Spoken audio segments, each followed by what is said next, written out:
The flight attendant's hands were shaking. The air marshal had his hand on his holster. And 19-year-old Maeve Beaumont just sat there, looking at them with eyes that held a terrifying calmness.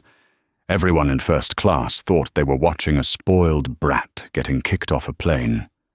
They were wrong. They were watching the end of an airline's existence. When the woman in seat 2B screamed, "I don't feel safe with her here," she didn't realize she was signing her own career's death warrant. But the real twist? It wasn't the police who would clear the plane. It was one phone call, a call that would ground the entire fleet, bankrupt a CEO, and turn a simple flight from New York to London into the biggest scandal in aviation history. You think you know entitlement?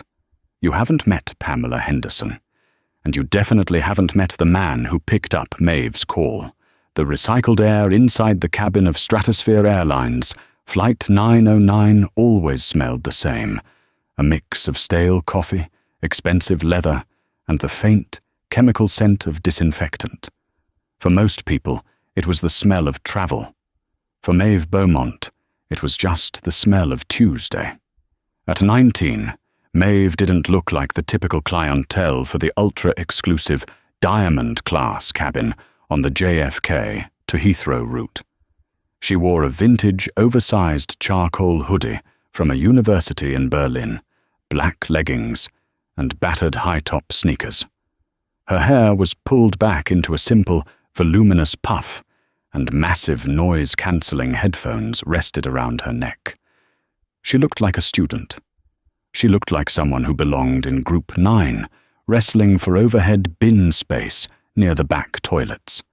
She didn't look like the daughter of Ryder Beaumont, the founder and CEO of Beaumont Kovacs Dynamics, a logistics and software conglomerate that quietly ran the back-end systems for half the Fortune 500 companies in the world. Maeve dropped her backpack into the overhead bin with a soft thud. She slid into seat 1A, the window seat in the very first row. It was a pod, really, with a sliding door for privacy, a lie-flat bed, and a screen larger than most desktop monitors. She sighed, pulling out her tablet to check the final edits on her architecture thesis. She just wanted to get to London, present her paper, and sleep for 12 hours. "Excuse me." The voice was sharp, nasal, and dripping with an emotion that Maeve had encountered too many times to count. It wasn't just annoyance. It was indignation. Maeve didn't look up immediately. She tapped "Save" on her screen, then slowly turned her head. Standing in the aisle was a woman who looked like she had been manufactured in a factory designed to intimidate retail managers. She was wearing a cream-colored Chanel suit that cost more than a Honda Civic. Her blonde hair was sprayed into a helmet of perfection, and her fingers were curled around the handle of a Louis Vuitton carry-on with white-knuckle intensity. This was Pamela Henderson. Pamela was the senior VP of marketing for a failing luxury shapewear brand, a woman who measured her self-worth by how quickly people jumped when she snapped her fingers. Today, she was already on edge. Her driver had been late, the lounge had been out of her preferred sparkling water. And now, this. "Can I help you?" Maeve asked, her voice calm, melodic, and polite. Pamela blinked, as if surprised Maeve could speak English. She gestured vaguely at the seat Maeve was sitting in. "You're in my way.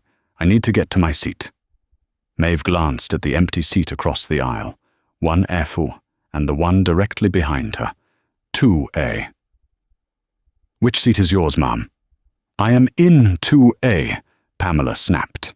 "But I need to organize my luggage, and you are blocking the flow of the cabin, and quite frankly, you're in the wrong seat." Maeve looked at the massive amount of space between her seat and the aisle. A beverage cart could have fit through there sideways. "I think there's plenty of room, ma'am. And I'm in 1A. This is my seat." Pamela let out a short, incredulous laugh. She looked around the cabin, seeking allies. The cabin was filling up. A businessman in a grey suit was settling into 3A, ignoring them. A younger couple was arguing over a charger in 4F. "Honey," Pamela said, her voice dropping to a patronizing coo that was somehow more insulting than her yelling. "I know it's exciting to sneak up here and take a selfie for your whatever you use, TikTok, but the flight attendants are going to be coming through any second. You need to go back to economy before you get in trouble." Maeve felt that familiar heat rise in her chest, the one her father had taught her to control. "Anger is a tool, Maeve," he would say, "but only if you hold the handle. If you grab the blade, it cuts you." "I'm not sneaking and I'm not moving," Maeve said, turning back to her tablet. "Please take your seat." Pamela stood frozen for a moment. Her face turned a blotchy shade of crimson. She wasn't used to being dismissed, especially not by a teenager in a hoodie, especially not by a teenager who looked like Maeve. Pamela slammed her bag into the overhead bin above 2A, making a loud clang that silenced the front rows. She sat down hard in her seat, but she didn't buckle up.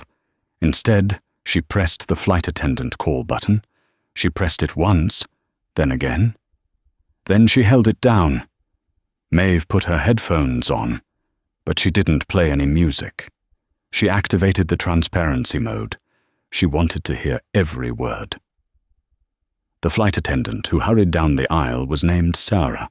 Sarah had been flying for Stratosphere Airlines for 6 years.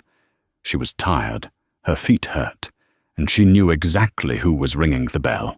A Platinum Elite member in 2A. "Ms. Henderson," Sarah said, pasting a bright, professional smile on her face. "Is everything all right? Can I get you a pre-departure beverage? Champagne? Orange juice?" Pamela didn't look at Sarah.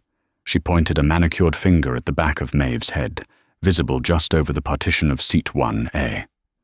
"I want to see her boarding pass," Pamela demanded. Sarah blinked, confused. "I'm sorry." "Her," Pamela hissed, loud enough for the businessman in 3A to look up. "The girl in 1A. She's obviously in the wrong seat. She's been rude, she's blocking the aisle, and I saw her come up from the back. She probably stole that seat while you were busy in the galley. I pay $12,000 for this ticket, and I expect a certain level of security." Sarah looked at Maeve. She saw a young woman quietly reading on a tablet. She didn't look like a threat. She didn't look like a stowaway. But Sarah knew policy. And more importantly, she knew that Pamela Henderson had written 3 scathing letters to corporate in the last year about lax standards. Sarah couldn't afford a write-up. "I'm sure it's just a misunderstanding," Sarah soothed. She stepped forward and gently tapped on the wall of Maeve's pod. Maeve slid her headphones down. She looked at Sarah with soft, intelligent eyes. "Yes. I'm so sorry to disturb you, miss," Sarah said, lowering her voice. "But could I just quickly double-check your boarding pass? We're having a slight discrepancies with the manifest." It was a lie, and they both knew it. Maeve looked past Sarah to where Pamela was craning her neck, watching with a triumphant smirk. Maeve didn't argue. She didn't make a scene. She unlocked her phone, tapped the airline app, and held up the screen. Maeve Beaumont. Flight 909, Seat 1A. Class Diamond first. The screen was bright. The QR code was crisp. The status indicator in the corner said, "Invitation only," a status level above Platinum, usually reserved for diplomats and owners. Sarah had never actually seen one in person before. Sarah's eyes widened. She straightened up immediately. "Thank you, Miss Beaumont. Everything appears to be in perfect order. Can I get you a water?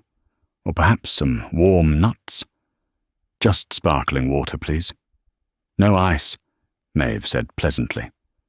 Sarah turned back to Pamela, her face slightly harder this time. "Ms. Henderson, The passenger in 1A is in her assigned seat. Can I get you anything?" Pamela's mouth fell open. "You checked it? You actually looked at it?" "Yes, Mom, it's correct." "It's fake," Pamela snapped, her voice rising to a shrill pitch. "It has to be fake. You can edit those things on a phone in 2 seconds. My nephew does it to get into movies." "Mom, I scanned—" "I don't care what you scanned." Pamela unbuckled her seatbelt and stood up, looming over the flight attendant. The cabin was deadly silent now. Even the pilots, who were going through pre-flight checks, would have been able to hear the commotion through the cockpit door if it wasn't reinforced. "She doesn't belong here. Look at her. She's wearing a hood. She's probably a drug mule or something. I don't feel safe." "Ms. Henderson, please lower your voice," Sarah pleaded, looking around nervously. "You are disturbing the other passengers." "I am the only passenger who matters right now, because I am the only one pointing out a security threat," Pamela shouted. She pulled out her phone and started filming. She pointed the camera directly at Maeve. "This is what Stratosphere Airlines allows? Thugs in first class? I am terrified for my life." Maeve turned her head. She looked directly into the camera lens. She didn't smile. She didn't frown. She just stared with an unnerving intensity. "Get that camera out of my face," Maeve said. It wasn't a request. "Make me," Pamela taunted, stepping into Maeve's personal space. "You going to hit me? Go ahead. Assault. Then they'll have to drag you off." Sarah intervened, stepping between them. "Ms. Henderson, sit down now, or I will have to call the captain." "Call him!" Pamela screamed. "Call the police. I'm not flying with her." At that moment, a heavy hand rested on Sarah's shoulder. Sarah jumped. Standing behind her was Officer Greg Miller. He wasn't technically on duty as an air marshal for this specific flight. He was flying deadhead to London for an assignment, but he was in uniform, and he carried the weight of authority like a sledgehammer. He was a large man with a buzz cut and a face that naturally settled into a scowl. He had been watching from the galley. "Is there a problem here, Sarah?" Miller asked, his voice a deep rumble. Pamela's eyes lit up. She saw the badge. She saw the uniform. She saw a savior. "Officer!" she gasped, putting a hand to her chest, instantly transforming from aggressor to victim. "Thank God. This person threatened me. She's in the wrong seat. She has a fake ticket, and when I asked her to move, she said she was going to hurt me." It was a lie so bold that Maeve almost laughed. Almost. Miller didn't look at Pamela. He looked at Maeve. He took in the hoodie, the sneakers, the youth. He didn't see a diamond-class passenger. He saw a disturbance. He saw exactly what his biases told him to see. "Miss," Miller said, stepping past Sarah and filling the entrance to Maeve's pod. "Grab your bag. You're coming with me." Maeve didn't move. She looked Miller up and down, reading his name tag. G. Miller. "I haven't done anything wrong, Officer Miller," Maeve said. "I have a ticket. This woman is harassing me." "I'm not going to ask you twice," Miller said, his hand drifting to his belt. "We can do this the easy way, or we can do this the hard way. But you are getting off this plane." "On what grounds?" Maeve asked. "Disrupting the flight crew, making threats, failing to comply with a federal officer," Miller rattled off. "Now move." "I paid for this seat," Maeve said, her voice trembling slightly now, not from fear, but from the adrenaline of the injustice. "And I'm refunding it," Miller sneered. He reached out and grabbed Maeve's arm. That was the mistake. Maeve yanked her arm back. "Do not touch me." "That's it," Miller grunted. He reached for his radio. "Dispatch, we have a non-compliant passenger in 1A, requesting airport police for removal." Pamela stood in the aisle, smirking, her phone still recording. "Bye-bye, sweetie," she whispered. Maeve took a deep breath. She reached into her pocket. "Drop the phone," Miller shouted. I'm making a call, Maeve said calmly. I'm allowed to make a call before the doors close. Who are you calling? Your dealer? Pamela laughed. Maeve ignored her. She dialed a number she had only used twice in her life for emergencies. It rang once. Dad, Maeve whispered into the phone. The voice on the other end was deep, warm, and currently sitting in a boardroom in Tokyo. Maeve, everything okay? You should be in the air. I'm being removed from the flight, she said, her eyes locked on Officer Miller. A passenger accused me of stealing the seat. An officer is physically removing me. They said I'm a threat. There was a silence on the other end of the line. A silence that was colder than the vacuum of space. Put the officer on speaker, Ryder Beaumont said.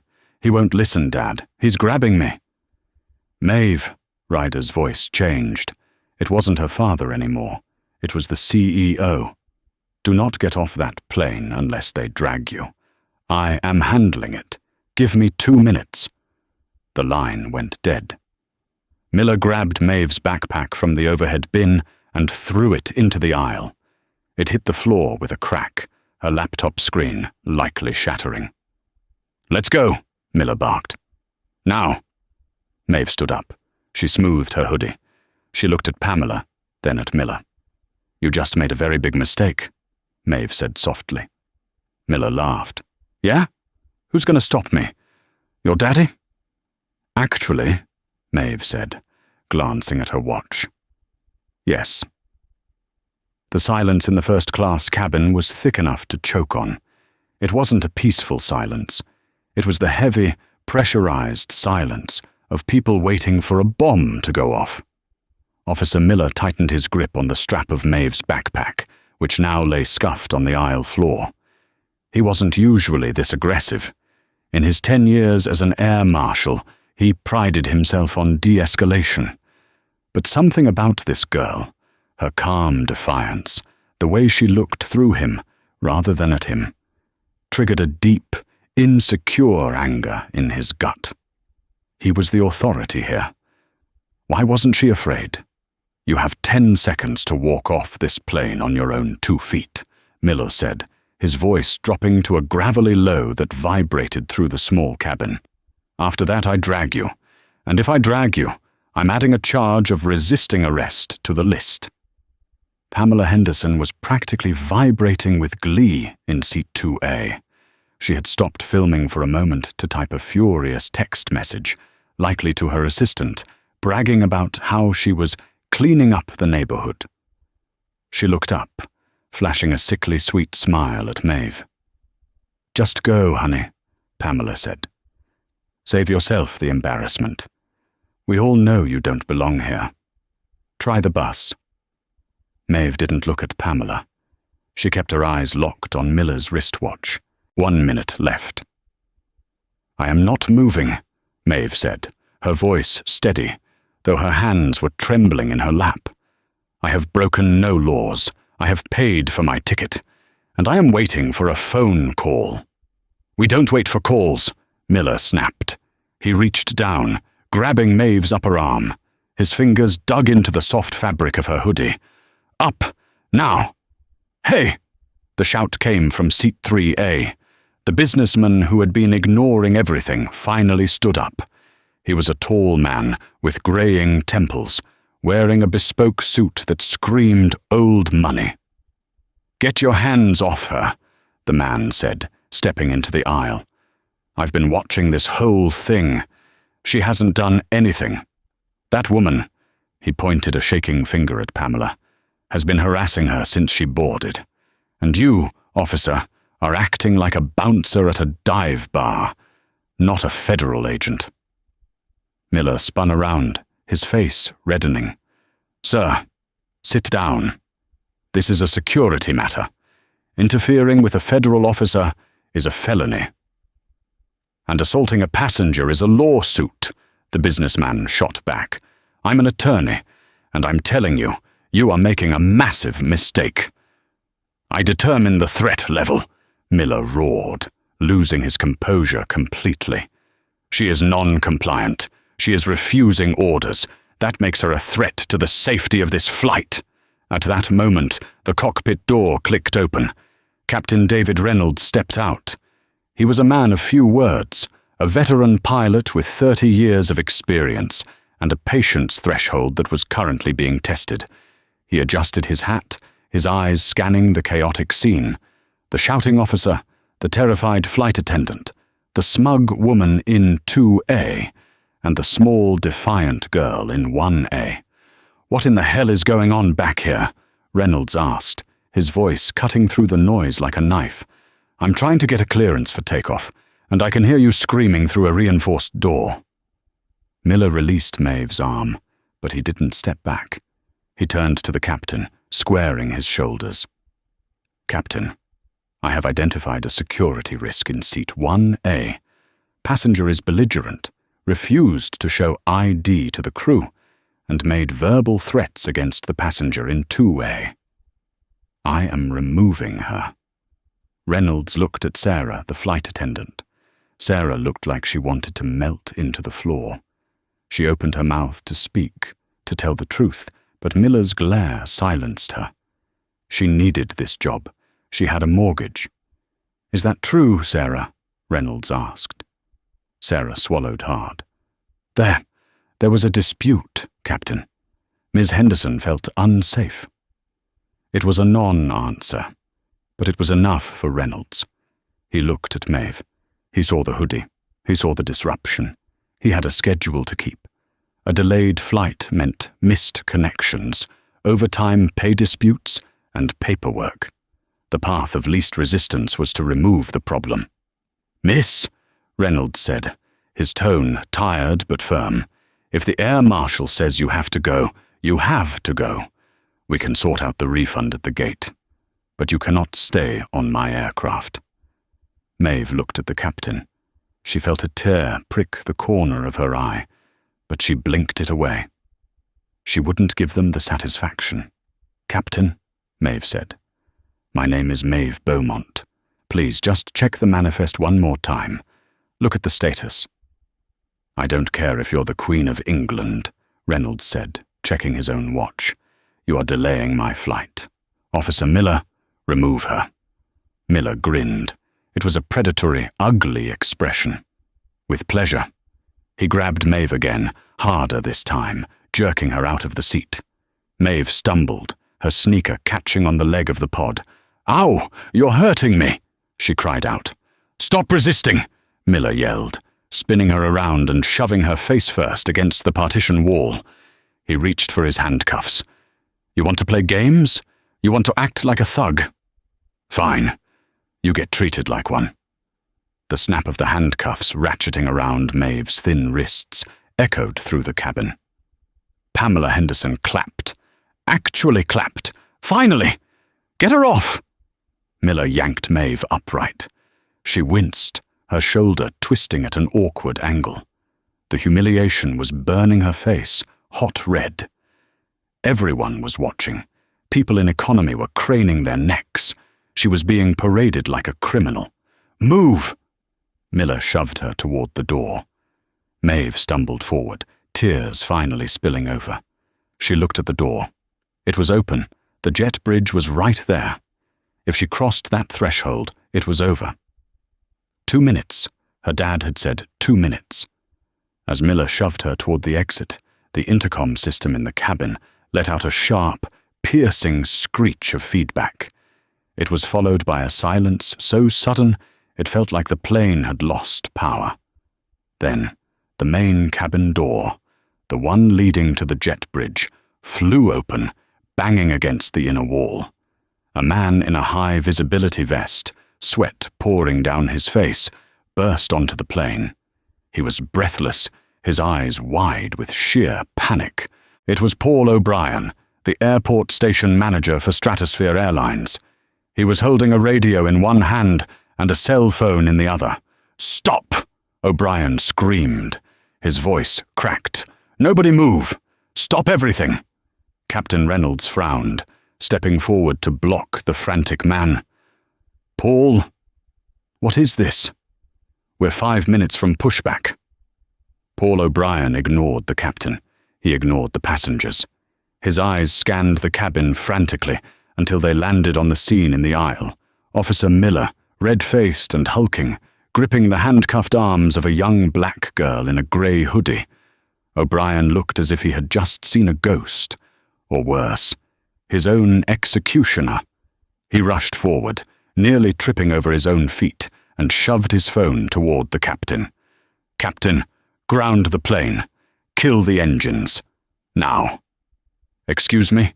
Reynolds scoffed. "Paul, take a breath. We have a disruptive passenger." "You don't have a passenger!"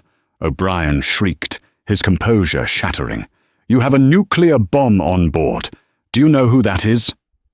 He pointed a trembling finger at Maeve. Miller rolled his eyes, tightening his grip on Maeve. "She's a nobody, Paul. Just some kid with a fake ticket and an attitude. I'm handling it." "Let her go!" O'Brien lunged forward, actually slapping Miller's hand away from Maeve's arm. "Uncuff her, right now! Are you insane? Do you want to destroy this airline?" Miller stepped back, shocked by the station manager's aggression. "Paul, back off. I'm a federal officer, and I'm the man telling you that the CEO of Stratosphere Airlines is on this phone right now." O'Brien held the device up like a holy relic, and he is screaming so loud I think his vocal cords are bleeding. The cabin went dead silent again. Pamela Henderson's smile faltered. Captain Reynolds took the phone. He put it to his ear tentatively. "This is Captain Reynolds." The voice on the other end was not screaming. It was worse.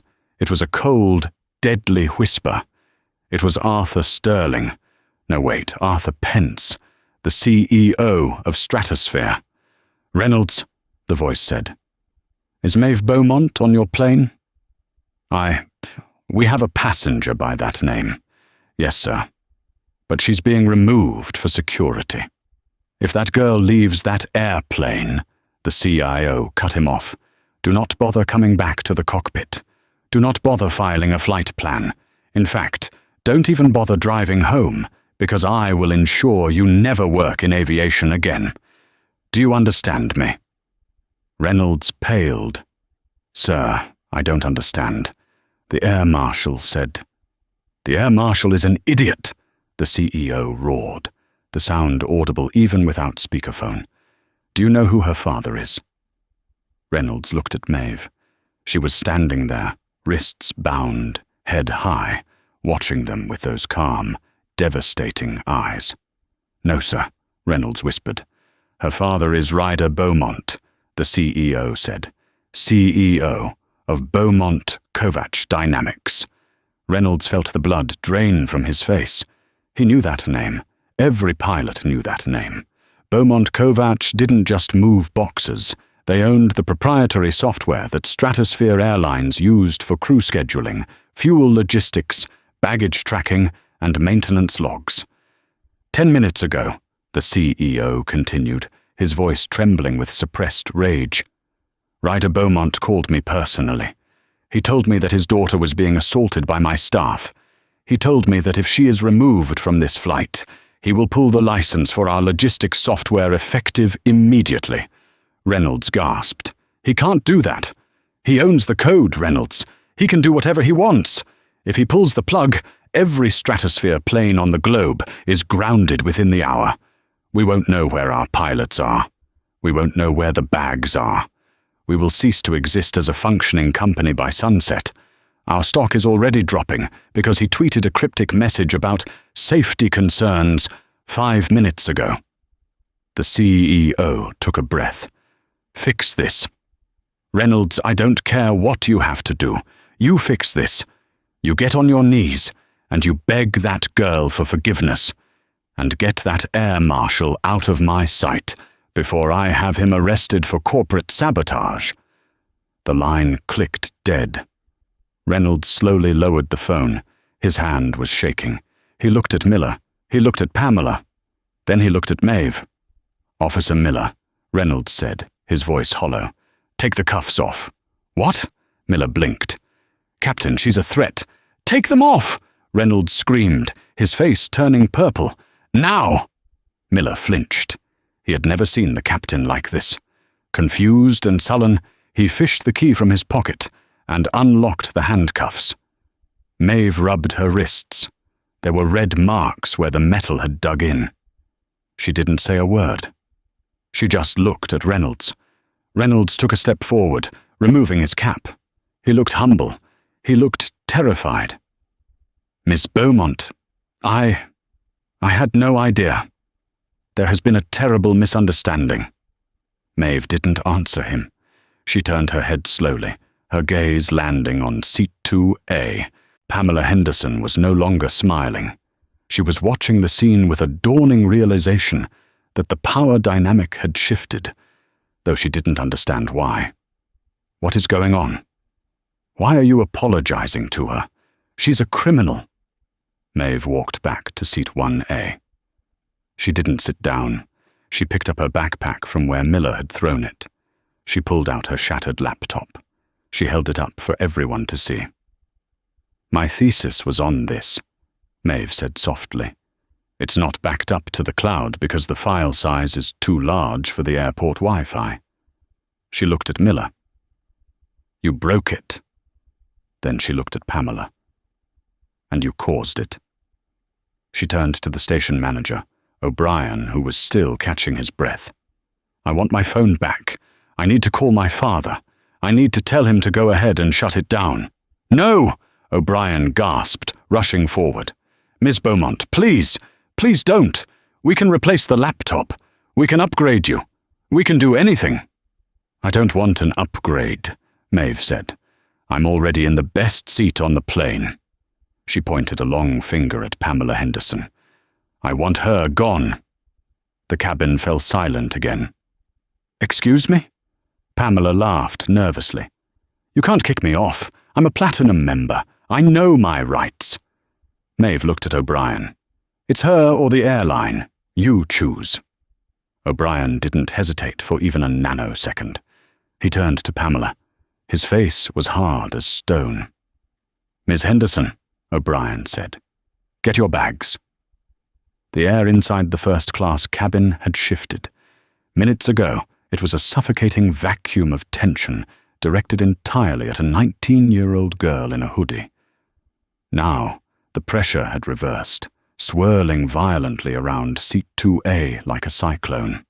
Pamela Henderson sat frozen, her hand hovering halfway to her mouth. She looked at Paul O'Brien, the station manager, as if he were speaking a foreign language. "Get my bags," Pamela repeated, the words tasting like ash. "You cannot be serious. Do you know how much I spend with this airline? I am a Diamond Medallion member. I have over 200,000 miles. "Ms. Henderson," O'Brien said, his voice trembling not with fear anymore, but with the desperate urgency of a man trying to defuse a bomb before it leveled his career. "I don't care if you own the plane. You are disrupting a federal flight. You have harassed a high-profile passenger, and you have created a security situation that is currently threatening the solvency of this entire airline. You are leaving. Now."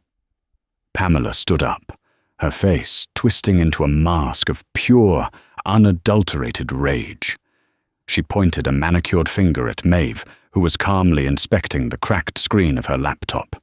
"You're choosing her," Pamela shrieked. Spittle flew from her lips. "She's a thug. Look at her. She's probably sitting there hacking your systems right now. I am the victim here. I felt threatened." "The only threat on this plane is your mouth, lady," the businessman in 3A called out, unable to stay silent any longer. "Get off the damn plane so we can go to London." A ripple of agreement went through the cabin. The couple in row 4 started booing. Pamela whipped her head around, eyes wild. "Shut up, all of you! You don't know who I am. I will have all of your jobs. I know people." She turned back to Officer Miller. The air marshal was standing awkwardly in the aisle, the handcuffs still dangling from his belt. He looked like a man who had just realized he'd bet his entire pension on the wrong horse. "Officer," Pamela commanded, "arrest this man." She pointed at O'Brien. And arrest her, she pointed at Maeve. They are conspiring against a paying customer. Miller looked at Captain Reynolds. Reynolds looked at Miller with eyes that said, "Fix this, or I will end you." Miller took a deep breath. He squared his shoulders, but this time he didn't face Maeve. He faced Pamela. "Ma'am," Miller grunted, his voice devoid of the earlier swagger. "You need to grab your belongings." Pamela gasped. "You too? She got to you too? How much is she paying you?" "That is enough," Miller snapped. He was embarrassed, and an embarrassed man with a badge is a dangerous thing. He stepped into the row, crowding Pamela against the window. "You are now failing to comply with crew member instructions. Under Federal Aviation regulations, I am authorized to remove you." "Don't you touch me!" Pamela screamed, backing up until her legs hit the leather seat. She fumbled for her phone. "I'm going live. I'm telling the world." She held up her phone, hitting the record button. "Facebook, help me. I am being assaulted by Stratosphere Airlines. They are kicking me off for a criminal, a thug in a hoodie." Maeve didn't look up from her phone. She didn't need to. She just said, loud enough for everyone to hear, "My father just texted. He's watching your live stream. He says the lighting is unflattering." The businessman in 3A burst out laughing. Pamela turned purple. "You little—" She lunged. It was a clumsy, desperate movement, her hand clawing toward Maeve's face across the aisle. That was the line. Miller didn't hesitate this time.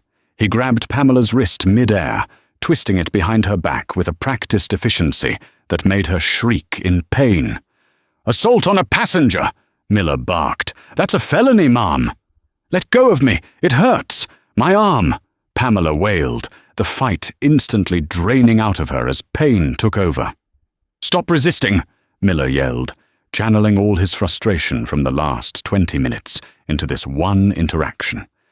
He spun her around, shoving her face into the headrest of seat 2A, the very seat she had been so proud of. Click. Click. The handcuffs, the same ones that had been on Maeve's wrists moments ago, were now ratcheted tight around Pamela Henderson's wrists. The sound was poetic. It was the sound of the universe correcting itself. "You can't do this," Pamela sobbed, her face pressed against the leather. "I have a meeting in London. I have a presentation." "You have the right to remain silent," Miller recited, hauling her upright. Her hair was a mess. Her Chanel jacket was twisted. Her mascara was starting to run. "I suggest you use it." Miller dragged her into the aisle. O'Brien grabbed her Louis Vuitton bag from the overhead bin and unceremoniously dropped it. It hit the floor with a heavy thud. "My bag!" Pamela cried. "Move!" Miller shoved her forward. The walk down the aisle was a gauntlet. As Miller marched her toward the exit, passengers from the economy section were craning their necks, phones held high. A sea of camera lenses captured every second of her humiliation. "Say cheese, Karen," someone shouted from row 12. "Hope the shapewear fits in jail," another voice heckled. Pamela looked around, her eyes wide with terror. This wasn't how it was supposed to go. She was Pamela Henderson. She was important. She was the one who called the manager. She wasn't the one being dragged off in cuffs. "Wait," she pleaded as they reached the door. She looked back at Maeve. "Please, tell them to stop. I'm sorry. I didn't mean it." Maeve finally looked up. She removed her headphones, letting them rest around her neck. She looked at Pamela with an expression that wasn't angry or smug. It was just exhausted. "You delayed my flight," Maeve said simply. "Goodbye." Miller shoved Pamela through the door and onto the jet bridge. The heavy steel door of the aircraft slammed shut behind them, sealing the cabin off from the toxicity that had just been ejected. The silence that followed was absolute. Then, from the back of the plane, a single person started clapping. Then another. Within seconds, the entire cabin erupted in applause. Captain Reynolds didn't return to the cockpit immediately. He stood at the front of the cabin, looking like a man who had just survived a heart attack. He wiped sweat from his brow with a trembling hand and looked at Paul O'Brien. "Is the software still running?" Reynolds whispered. O'Brien checked his phone. He had a text from the IT director at headquarters. "Systems stabilizing. Code injection halted. We are back online." O'Brien let out a breath that sounded like a deflating tire. "We're good." He called it off. Reynolds nodded. He straightened his tie and walked over to seat 1A. He didn't stand over Maeve. He knelt down in the aisle so he was at eye level with her. It was a gesture of submission, one he hadn't performed since he was a cadet. "Miss Beaumont," Reynolds said, his voice soft, "I cannot express how deeply sorry I am. My behavior, and the behavior of my crew, was inexcusable. We failed you today." Maeve looked at him. She saw the fear in his eyes. She knew he was thinking about his pension, his reputation, his license. "You listened to the wrong person, Captain," Maeve said. "You saw a hoodie and you assumed trouble. You saw a suit and you assumed truth. That's a dangerous way to fly a plane." "You are absolutely right," Reynolds said, swallowing hard. "It won't happen again." "I know it won't," Maeve said. "Because if it does, my father won't just pause your software. He'll buy the airline and liquidate it for scrap metal." Reynolds flinched. "I understand. Is there anything at all, we can do to make the flight more comfortable?" Maeve looked at her smashed laptop.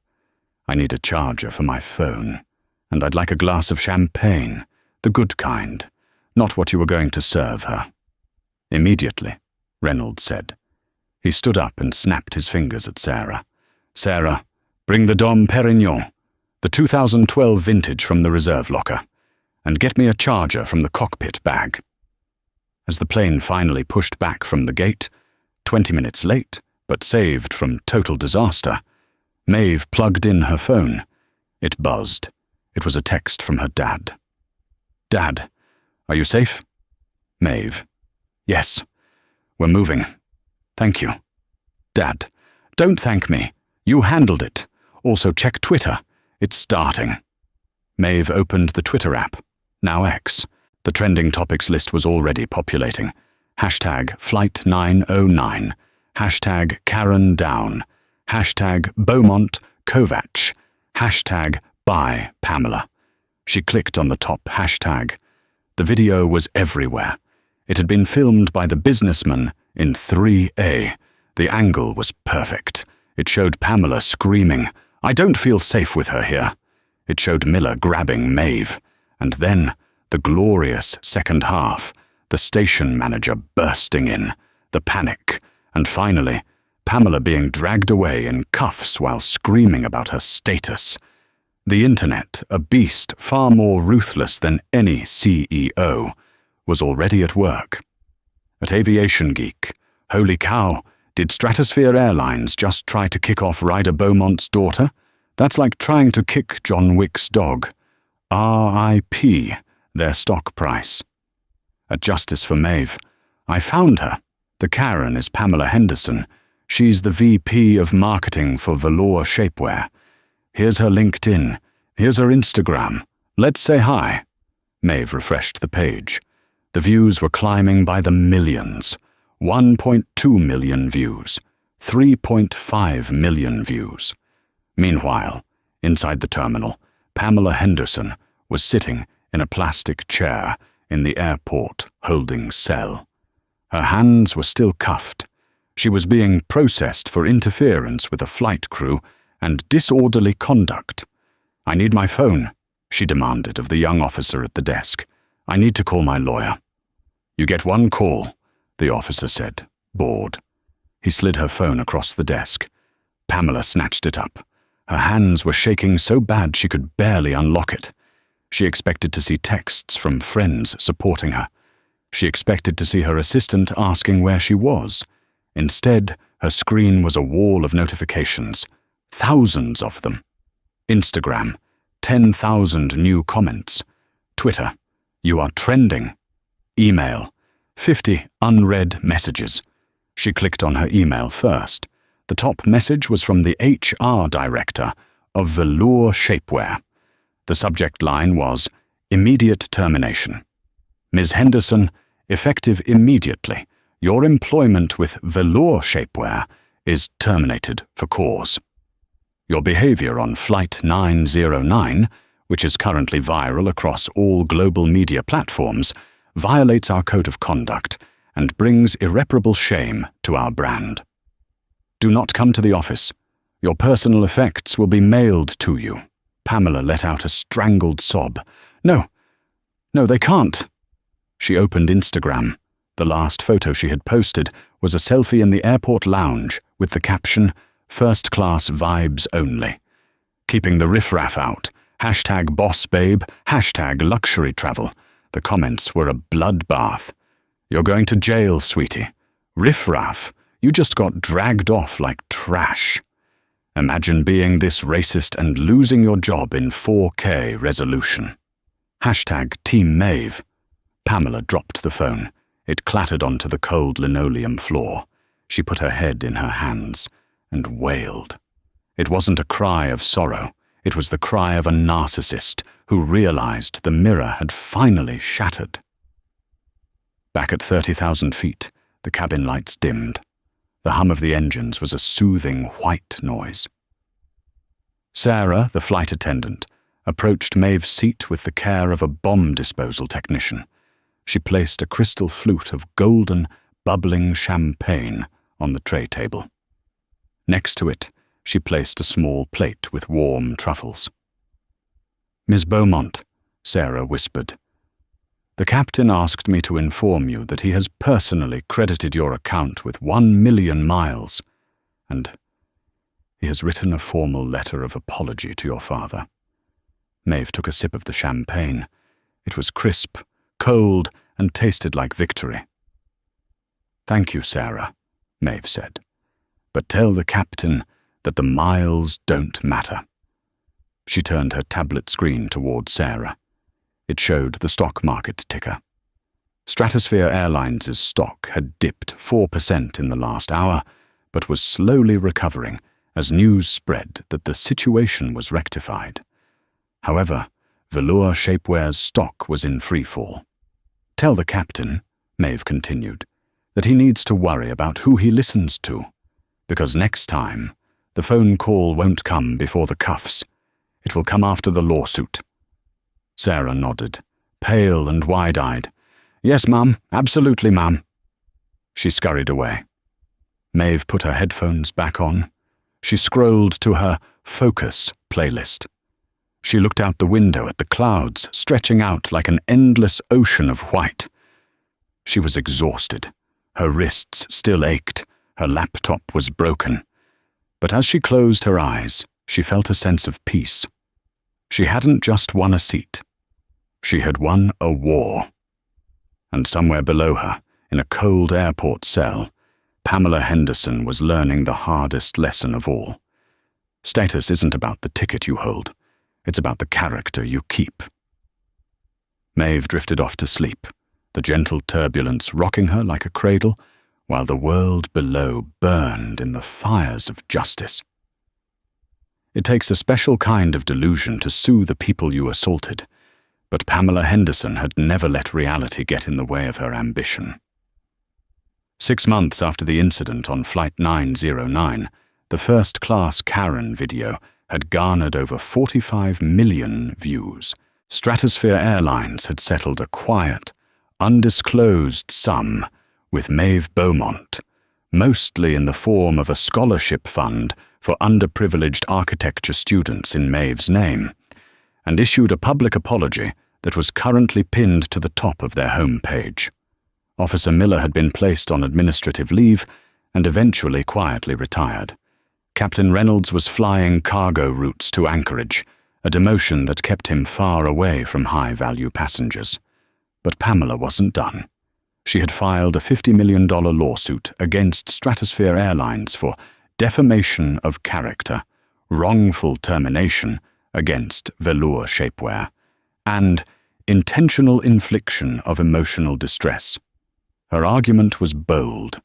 The airline had failed to protect her privacy, the flight attendant had provoked her, and Maeve Beaumont was an instigator who had weaponized her father's influence to ruin an innocent woman's life. The trial was held in a sterile, wood-paneled courtroom in Lower Manhattan. It was packed. The public fascination with the shapewear shamer hadn't waned.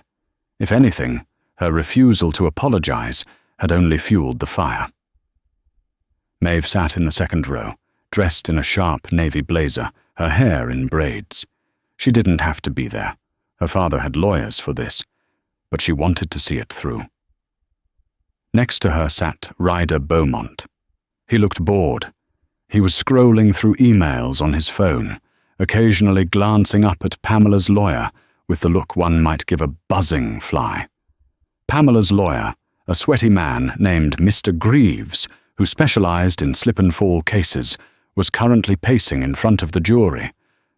"Ladies and gentlemen," Greaves boomed, gesturing to a tearful Pamela on the stand, "my client is a victim of cancel culture, a victim of a corporate machine." She expressed a safety concern, a valid concern about a hooded individual in a premium cabin, and for that, she was shackled like an animal. She has lost her job. She has lost her home. She is living in her sister's guest room in New Jersey. Pamela dabbed her eyes with a tissue. I just wanted to feel safe," she sobbed, "and now I can't even go to the grocery store without people throwing shapewear at me." It was a compelling performance, until the defense stood up. Stratosphere Airlines had hired Eleanor Vance, a shark of an attorney who allegedly ate glass for breakfast. She walked to the podium, carrying a single flash drive. "Ms. Henderson," Vance said, her voice smooth as silk, "you claim you were calm, polite, and only reacting to Ms. Beaumont's threatening behavior. Is that correct?" "Yes," Pamela sniffed. "She was aggressive. She looked out of place. And you claim you were sober." "I had 1 glass of wine with lunch," Pamela lied. Vance smiled. It was a terrifying smile. "Your Honor, I would like to submit Exhibit G into evidence. This is CCTV footage from the Stratosphere First Class Lounge, taken 30 minutes before boarding." Pamela froze. The screens in the courtroom flickered to life. The footage was grainy but clear. It showed Pamela standing at the lounge bar. She wasn't having 1 glass of wine. She was pounding back 3 martinis in rapid succession. She was seen yelling at a bartender because her olive wasn't plump enough. Then, the kicker. She was seen stumbling into a waiter, spilling a tray of drinks, and screaming, "Do you know who I am?" before kicking a wet floor sign across the room. The courtroom gasped. "But wait," Vance said. "There's audio." She played a clip from the gate agent's body camera. Pamela's voice rang out, slurring and loud. "I hope there aren't any, urban types in first today. I hate sitting next to rappers." The silence in the courtroom was absolute.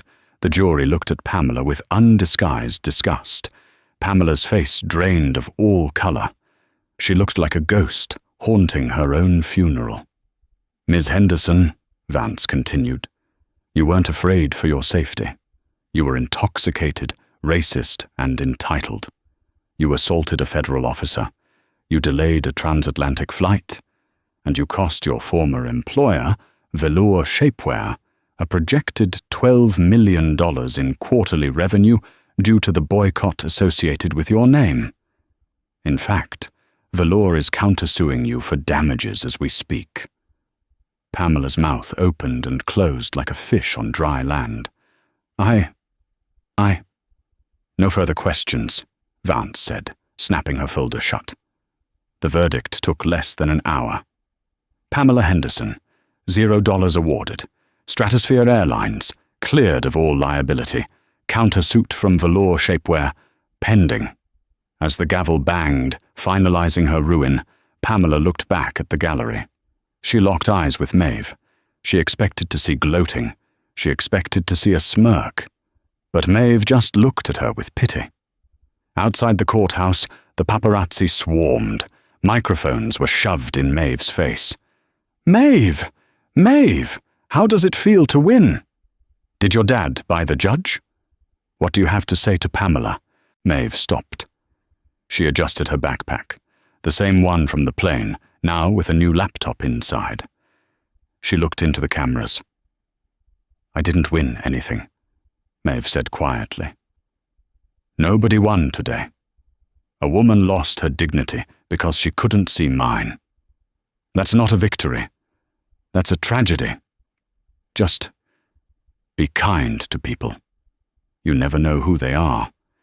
And you never know who is listening on the other end of the phone." She got into her father's black SUV and drove away, leaving Pamela on the courthouse steps, alone, bankrupted, and trending for all the wrong reasons, one last time. 3 years later, Maeve Beaumont stood in the center of the newly renovated Terminal 4 at JFK. She was 22 now, a graduated architect, and this was her first major project.